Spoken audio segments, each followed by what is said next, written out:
Chapitre 1. Cela allait faire 2 ans qu'Ellen Red Fox faisait ses études de sciences, plus précisément de l'astronomie à Boston. Elle croyait en la théorie d'un possible multivers, en l'existence de d'autres dimensions, pour être plus précis. Elle avait 23 ans, des cheveux roux, longs et ondulés, avec des taches de rousseur en dessous de ses yeux. Elle faisait environ 1,70 m et était plutôt fine, mais elle ne possédait pas spécialement de muscles. Red Fox était née au XXIe siècle. C'était une jeune femme qui lisait beaucoup, que ce soit l'œuvre d'Homère, l'écrivain grec, Howard Phillips Lovecraft, la Bible, les livres racontant l'épopée de Dante. Elle était très cultivée et sérieuse. Malgré tout ceci, elle n'était pas croyante et elle était assez cartésienne. Elle trouvait juste que c'était intéressant, que ça pouvait se rapprocher de son idée d'imaginer un autre monde. Elle avait certes un caractère sérieux et pouvait afficher un regard froid, mais elle n'était pas non plus complètement apathique. Ellen venait tout juste de sortir d'un musée qui présentait une exposition sur l'espace. Elle portait ce jour-là une chemise blanche à manches courtes, un jean bleu et des baskets noires et blanches. Elle en était ressortie plus ou moins déçue, soupirante et le visage blasé, car tout ce qu'elle avait vu pendant l'exposition, elle le savait par cœur, avec les cours. Elle descendait tranquillement les marches, traversait la route tout en écoutant de la musique avec ses écouteurs branchés sur son portable. La jeune étudiante retourna dans sa voiture, la démarra et commença à rentrer. Mais cette journée tranquille allait être perturbée par un certain événement.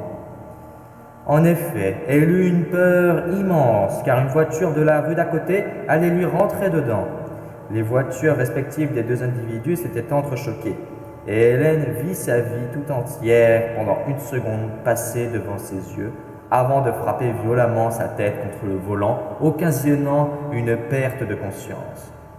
Les souvenirs qui lui revinrent en mémoire furent des souvenirs de sa mère, qui était veuve.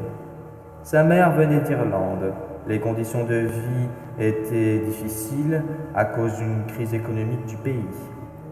Elle décida de s'installer aux USA avec sa fille, qui était encore très petite. Ellen avait grandi dans la banlieue américaine de Los Angeles, faute de mieux car il n'y avait pas d'autre endroit. En effet, un peu partout dans le monde, il y avait eu une sévère crise économique et les guerres n'avaient rien arrangé. De fait, les Irlandais n'étaient pas les seuls de l'humanité à migrer vers les pays plus riches comme les USA. La petite fille n'avait pas eu un accent lié à ses origines comme sa mère en grandissant.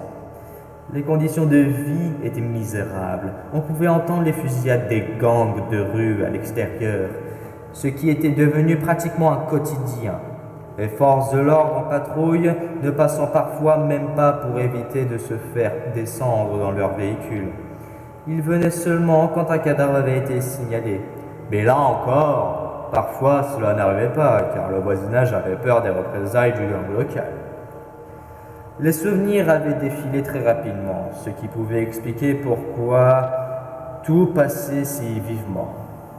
Les choses avaient empiré lorsque sa mère se contracta un cancer. Cela bouleversa la petite Ellen de savoir que sa mère allait bientôt mourir, car elle était en phase terminale. Elle n'avait pas les fonds pour payer les soins de cette maladie, surtout. En Amérique, la vie qui était échangée par les soins médicaux devait être marchandée avec des papiers verts. Elle devait faire quelque chose pour essayer de sauver sa mère. C'est ainsi qu'elle s'adapta à son environnement. Elle ne pouvait pas passer par 4 chemins, et le meilleur moyen pour se faire de l'argent dans son quartier, c'était de participer au trafic de stupéfiants. Il y avait 2 factions de gangs qui s'entretuaient dans une guerre idéologique et raciale. Parfois, les gangs ne se livraient pas uniquement à la guerre pour des affaires ou des questions de territoire, en particulier aux USA. Il y avait les Yins, le gang local de son quartier. C'étaient des suprémacistes blancs. Ils portaient des couleurs de vêtements noirs en référence aux SS de la Seconde Guerre mondiale. Le gang adverse, les Yangs, était composé de personnes d'ethnie noire et portait des vêtements blancs. C'était à la fois une guerre raciale et une guerre de gangs. Hélène avait pris son courage à deux mains et était entrée dans le gang des Yins. Étant donné qu'elle était blanche, si elle avait croisé les Yangs, ils auraient vidé leur chargeur sur elle, même si c'était une enfant, juste parce qu'elle était blanche. Étonnamment, les Yins n'étaient pas spécialement sexistes. Pour eux, tant qu'elle était blanche, elle pouvait être admise. Elle devait passer les mêmes tests d'initiation, tout comme l'aurait fait un garçon. Des tests de confiance, d'intelligence et de courage. Comme la fois où elle devait se battre face à 4 membres et que son but était de tenir le plus longtemps. Dans les gangs de rue, il y a des gens de tout âge qui ont tous une raison pour entrer dans cette famille.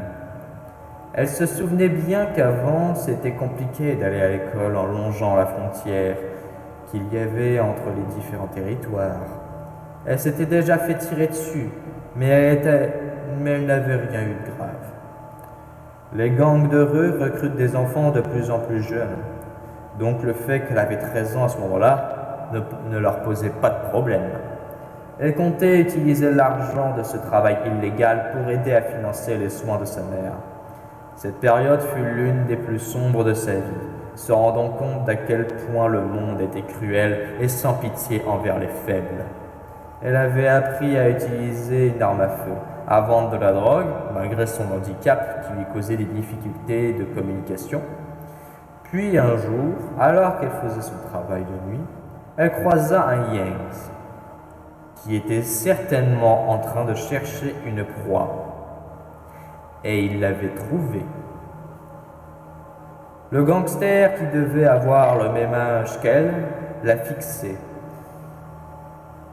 Et elle le fixait en retour. Il avait bien vu qu'elle était toute vêtue de noir, que ce soit le sweatshirt, le pantalon jogging, les baskets ou encore le fameux bandana. C'était pareil pour lui, mais en blanc. Il n'était pas étonné que c'était une enfant. Au moment où il avait sorti son arme à feu, qui se trouvait à l'arrière de son pantalon, Hélène eut un réflexe et tira 4 balles depuis les poches de son sweatshirt, où était constamment cachée son arme.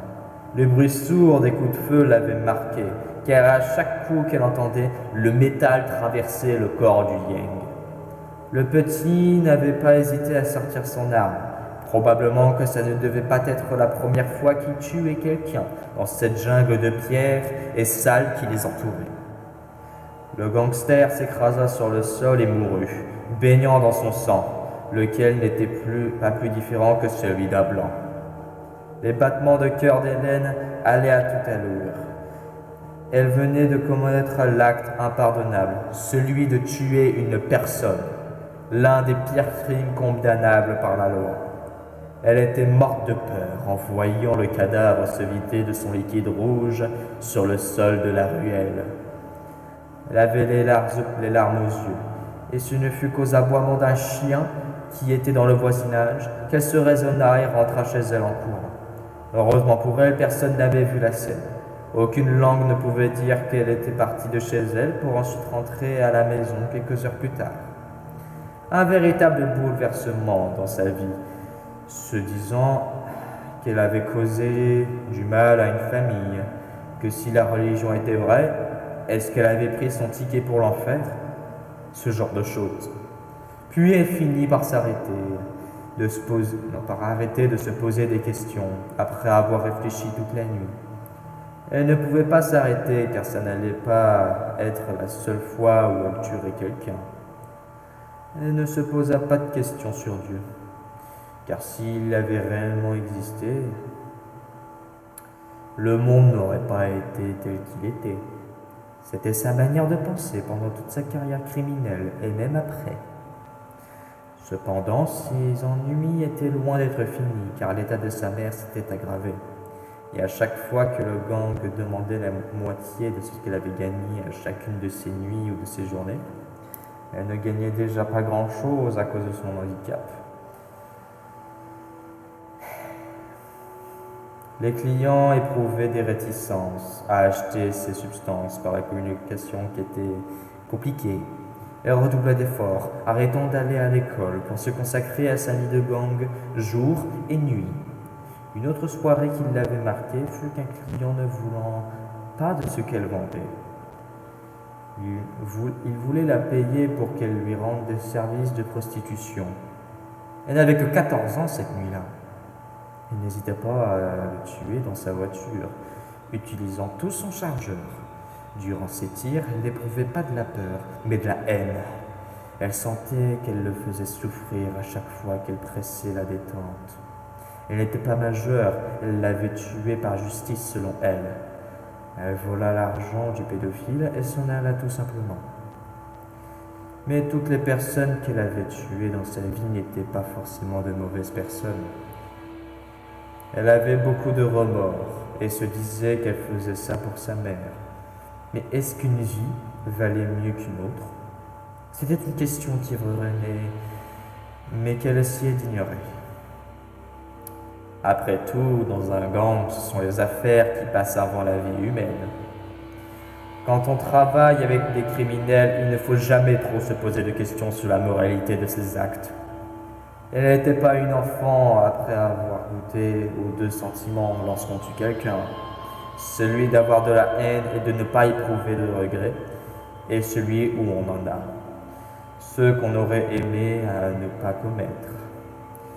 Même si plus tard, elle en aura quand même pour les morts qu'elle avait semés avec colère.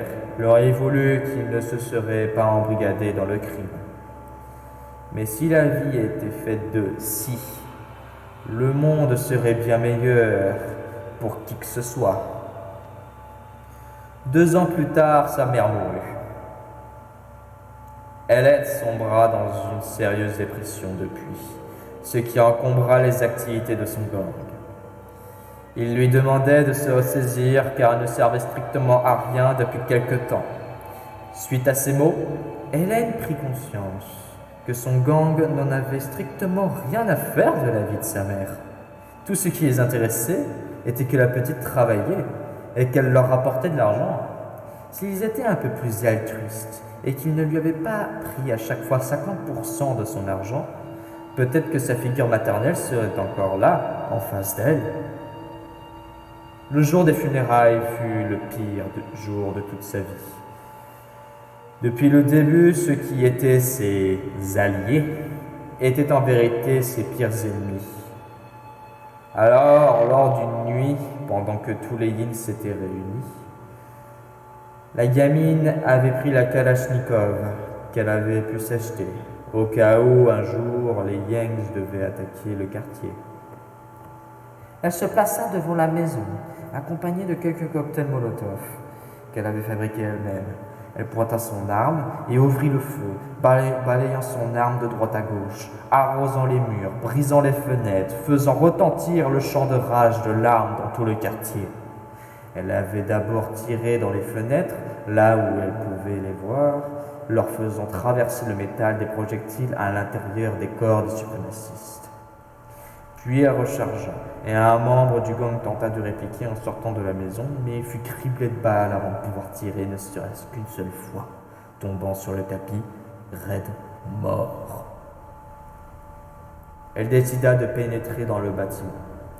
Là, elle pouvait observer le tableau qu'elle avait fait. Des cadavres un peu partout, le drapeau des sudistes accroché au mur était tacheté de sang. Un membre du gang cherchait à s'emparer d'un fusil de chasse par terre. Il était blessé au genou et saignait. La jeune fille ne pouvait empêcher ses pulsions de haine et de violence et prit un malin plaisir à appuyer son pied sur la blessure de l'homme, juste pour entendre les cris de douleur de sa proie gigotée en ses airs de rapace. Elle prit le fusil et le posa sur la table avant de remarcher lentement sur la jambe de son camarade pour passer. Elle avait avec elle un de ses projectiles enflammés, car elle se doutait qu'ils ne se trouvaient pas tous en bas, qu'il devait y en avoir à l'étage. C'est pourquoi elle jeta son projectile dans les escaliers, commença à faire flamber toute la maison, brûlant jusqu'à la mort toutes les personnes se trouvant à l'intérieur. Une fois de plus, elle prit un plaisir malsain à les regarder depuis dehors en train de brûler, de voir le drapeau qui partait en feu avec ses propriétaires. La lumière des flammes dessinait la silhouette d'Hélène tournée vers le bâtiment. Elle avait pris le soin, avant de tout faire flamber, de prendre l'argent avec elle. Cela n'allait plus vraiment servir aux membres du gang. Cet argent qu'elle avait hérité de sa mère, et bien sûr celui qu'elle avait gagné dans son ancienne vie, elle put l'investir dans des études. Elle n'eut jamais de problème suite à ça. Un autre gang de suprémacistes blancs avait dû naître car les Yangs n'avaient certainement pas abandonné leurs idéaux racistes. Fin du chapitre 1.